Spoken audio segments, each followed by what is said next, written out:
तो बच्चों आपको आज ये दिख रहा है, इसको हम बोलते हैं स्केलेटन। ठीक है, स्केलेटन यानी कंकाल तंत्र।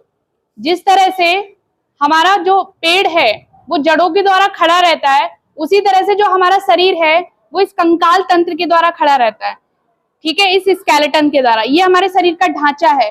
कोई भी जैसे दिल हो गया और फेफड़े वगैरह हो गए, इस ढांचे के अंदर होता है। हमारे सारे बॉडी पार्ट इस ढांचे के अंदर होते हैं, चाहे वो दिल ले लो, चाहे फेफड़े ले लो, लंग्स, किडनी, जो भी है वो सब इस ढांचे के अंदर होता है। ठीक है, हमारा यहाँ तक कि हमारा जो माइंड है उसको भी एक ढांचे की जरूरत होती है। ठीक है, जैसे मूंगफली के जो बीज होते हैं उसका कवर होता है। ठीक है, जो मूंगफली का बीज है उसको एक कवर होता है जिसको चोल बोलते हैं। उसी तरह जो हमारा माइंड है उसको भी एक कवर की जरूरत होती है जिसे खोपड़ी कहते हैं। खोपड़ी के अंदर क्या होता है? माइंड होता है। क्या होता है? सभी बोलो एक साथ, क्या होता है? माइंड होता है। अब हम इसके बारे में पढ़ेंगे एक एक चीज की, ये क्या है, कैसे काम कर रहा है, इसके अंदर क्या क्या है। ठीक है, तो ये ढांचा सबको दिख रहा है। सबसे ऊपर पहले नंबर पे क्या आती है? खोपड़ी। क्या आती है? खोपड़ी। ठीक है, और इनमें कई सारी हड्डियां दिख रही हैं। हड्डियों से बना हुआ है। किस चीज से बना है? हड्डियों से। और 206 हड्डियां आपको पता है होती हैं हम लोगों में, पर बच्चों में 300 हड्डियां होती हैं। अच्छा, ये 300 हड्डियां क्यों होती हैं? क्योंकि ये बहुत मुलायम होती है, चिपक के एक हो जाती है। जैसे चार हड्डियां ये चिपक के एक हड्डी बना देगी। ठीक है, या फिर दो हड्डियां हैं, दो हड्डियों की एक हड्डी बन जाएगी। इस तरह से 206 हड्डियां हम लोगों में रह जाती है। ठीक है, छोटे बच्चों में 300 होती है और बड़े लोगों में कितनी होती है? 206 हड्डियां होती है, क्योंकि वो चिपक के एक बन जाती है। अब इसके बारे में पढ़ेंगे। देखो आपको पीछे दिख रहा होगा, ये पीछे दिख रहा होगा, इसको बोलते हैं स्पिनल कोड। इंग्लिश में क्या बोलते हैं? स्पिनल कोड, और हिंदी में बोलते हैं इसको मेरुदंड। ठीक है, अब इसमें आपको छोटी छोटी तीलियां दिख रही होंगी, दिख रही हैं कि नहीं? ये छोटी छोटी तीलियां दिख रही होंगी। ठीक है, ये होती है 33। कितनी होती है? 33 होती है। ये स्पिनल कोड या खोपड़ी से लेकर के नीचे तक होता है बिल्कुल। ये सबसे बड़ी हड्डी होती है हमारे पार्ट की। ठीक है, ये हमें खड़े रखने में मदद करती है। इसके द्वारा हम मुड़ सकते हैं, खड़े हो सकते हैं। ठीक है, ये सब कुछ इसके द्वारा हो रहा है। इसको बोलते हैं स्पिनल कोड। ये ऊपर से लेकर के बिल्कुल नीचे नीचे पैर तक, पैर से ऊपर जो होता है, ठीक है, पीठ, पूरी पीठ में ये होती है। हम कहते हैं हमारे रीढ़ की हड्डी में दर्द हो रहा है, तो वो यही होती है। इसमें कितनी तीलियां होती हैं? 33।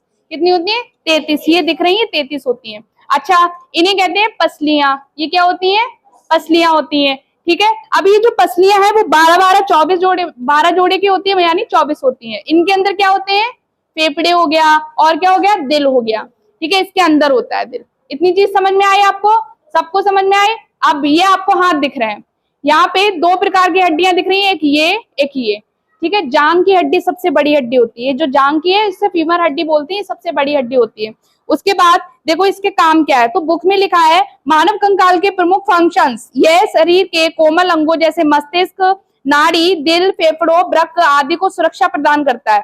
ठीक है, जैसे कि मैंने आपको बताया, दिल, फेफड़े हो गए, इन सबको सुरक्षा यानी सेफ्टी देता है, ताकि कोई भी जो अंदर से बाहर से कोई घातक प्रभार हो रहा हो उसको ये बचाता है। ठीक है, नुकसान कोई पहुंचाता है तो ये हड्डियां उसको क्या करती हैं? बचाती हैं। अस्थियों के अंदर अस्थि मज्जा होता है, यह रक्त कोशिकाओं का निर्माण करता है। मानव कंकाल का शरीर को आकृति तथा सहारा प्रदान करता है, ये भी मैंने आपको बता दिया। मजबूत करता है। ठीक है, अब ये हड्डियां कैसे मजबूत रहती हैं? कैल्शियम की सहायता से, फास्फोरस की सहायता से। अगर हमारे शरीर में कैल्शियम की कमी हो गई या फास्फोरस की कमी हो गई तो ये हड्डियां कैसी हो जाती हैं? कमजोर हो जाती हैं। ठीक है, अगर आप अपने हाथ को मुड़ा पाते हो, देखो ऐसे मुड़ाते हो, ऐसे ऐसे करके। ठीक है, क्यों मुड़ाते हो? क्योंकि इन हड्डियों के बीच होती है संधि। संधि उसे कहते हैं जहां 2 हड्डियां, जिस जगह पे 2 हड्डियां मिलती हैं उसे संधि कहते हैं। जैसे कि ये देखो, आपको ये दिख रहा है, ये भी दिख रहा है, यहाँ पे संधियां हुई हैं। एक यहाँ पे संधि, यहाँ पे संधि, यहाँ पे। हम अपने हाथ को यहाँ से मुड़ा सकते हैं। क्या आप अपने हाथ को यहाँ से मुड़ा सकते हो? नहीं। क्या आप अपने हाथ को यहाँ से मुड़ा सकते हो? नहीं, क्योंकि इनके बीच क्या नहीं है? संधि नहीं है। तो जहां पे संधि होती है वहीं पे मूवमेंट होता है। हम मूवमेंट वहीं से कर सकते हैं जहां पे संधि यानी जुड़ाव हो सकता है। आपको इतनी चीज समझ में आई? ये उंगलियों की हड्डियां हैं। ठीक है, उंगलियों की हड्डियों में भी क्या होती है? मोड़ यानी लचक यानी संधि होती है। कैसे? देखो, हम अपनी उंगली को ऐसे कर सकते हैं। ठीक है, ऐसे जहां जहां ये क्रॉस लगा है वहां वहां क्या है? संधि है। ठीक है, तो और ये हमारी फीमर हड्डी है, इसमें भी देखो एक यहाँ पे संधि है, एक यहाँ पे है और एक यहाँ पे है, और ये पांच हड्डियां ये हैं। ठीक है, तो इस तरह ये था कंकाल।